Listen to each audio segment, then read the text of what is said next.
to another edition of Did You Know Doctor Who, or what you may not known about Doctor Who. This time we're going to have a look at The Chase, which was the third Dalek story ever, and the one which gave the Daleks the ability to time travel and chase after the Doctor, hence named The Chase. I hope you enjoy. Like with the Daleks and the Dalek invasion of Earth, The Chase was to be made into a feature film with Peter Cushing's Doctor. However, due to box office disappointment, the film never came to be. Speaking of movie Daleks, in The Chase, blue movie Daleks appear in several moments. Two are guarding a ramp and are missing their bases due to production not wanting to damage the movie Daleks and being unable to add a TV series base in time, and a second set of movie Daleks appear in the jungle with no modifications. In fact, this is the first time blue Daleks appear in Doctor Who, and wouldn't be seen again until Victory of the Daleks. The Chase is a direct continuation of the Space Museum, and could be argued as one long story. The Beatles make a cameo in this story, and they would have appeared later on in the year 1996, as their elderly selves. However, their manager, Brian Epstein, vetoed any appearance, although clips of them from Top of the Pops performing are still used. This story is significantly more comedic than previous Dalek stories and many that followed. Much of the humour was added by story editor Dennis Spooner. The story was commissioned at late notice when another Terry Nation story fell through. It is believed that the slot was originally to be filled by his planned historical, The Red Fall. Terry Nation disregarded several ideas for the serial, including sequences set at ancient Egypt, the planet Stygian, whose inhabitants were invisible, and the mist-shrouded world of Vaporion. These ideas would subsequently be recycled in the Daleks' master plan. This story includes the joke that, in the future, contemporary pop musicians such as the Beatles would be considered classical music. This joke was repeated in the series 40 years later, in The End of the World, where Britney Spears' Toxic is considered classical music, and in 42, the Beatles are called classical. The mechanoids are incorrectly called mechans throughout the story. This is partially because of the script initially calling them mechans, before last-minute changes referring to them as mechanoids. Since then, it has been canonised that the Daleks use the term mechan as a slur against the mechanoids. The planet of Mechanus was originally called Mechons. Once again, script rewrites changed this. This story is the first time the Daleks have the metal bars across the midsection of their body, something that would stick with them permanently.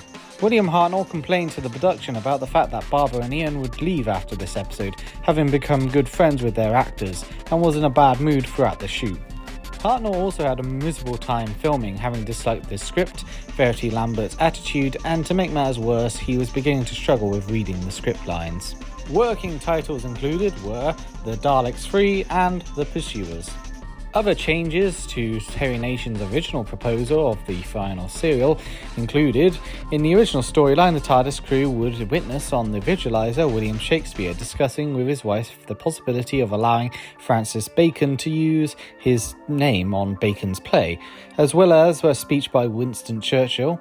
Ian and Vicky would see through the sands of the vast underground city of the Iridian City, and Ian and Barbara would not return home to Earth at the end of the serial. The citizens of Aridius were originally envisioned as ugly, hunchbacked creatures. The Fungaloids were originally introduced on Aridius, as opposed to confining them solely to the Mechanus sequences. Baron Frankenstein was at one point included in haunted house scenes, while the Grey Lady was a late addition. The Mechanoids made their only appearance in this story owing to the difficulties the men inside them were having in controlling them. They would not even fit through most doors, although they appear on media outside of the TV series. The Mechanoids had a slimmer appearance when they were in concept. During rehearsals, the three Fungoids' costume were given nicknames to avoid confusion: Fungoid Fred, Toadstool Taffy, and Mushroom Malone. In the part, The Planet of Decision, it features the first use of the Dalek battle cry of Exterminate. The episode Flight Through Eternity contains a rather morbid first death of a child in the series. This refers to the baby being carried by the woman who jumped off the Mary Celeste. This is the first Dalek story where the Daleks are already aware of the Doctor.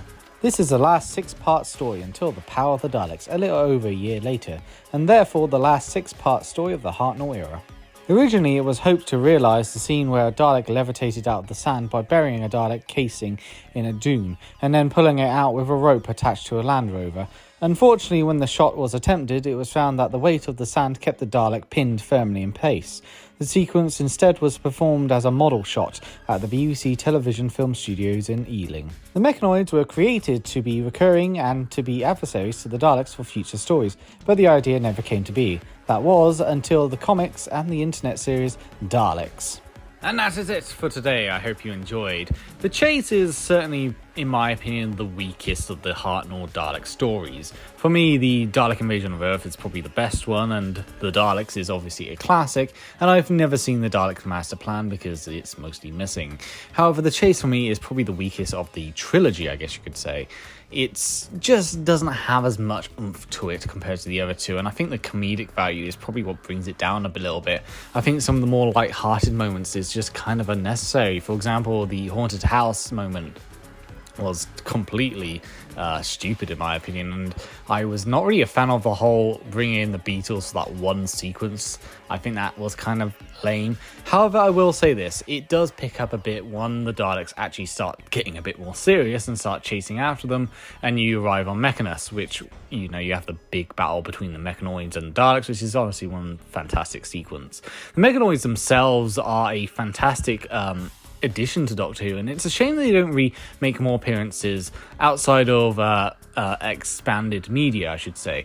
It's great to see them in expanded media, don't get me wrong, and there's this brilliant story called The Juggernauts on Big Finish audiobooks, in which it's revealed that the Davros actually created some of the Mechanoids, which is quite an interesting concept. I do wish to see them again. I mean, they're pretty cool. I think it would be kind of interesting to see the Daleks and the Mechanoids face each other again, especially with more modern technology, because of course the Mechanoids with little flame floaters probably can't really do much.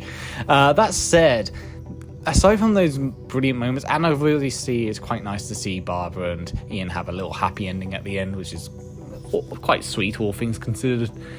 Overall, I think it's a decent story, but it's not brilliant. I don't think it's that great. It's probably one of the weaker Dalek stories of the classic era, in my opinion. But obviously, I think a lot of people probably do enjoy it, and there are a lot of memorable moments. Like I said, the Mechanoids versus Dalek moment is great.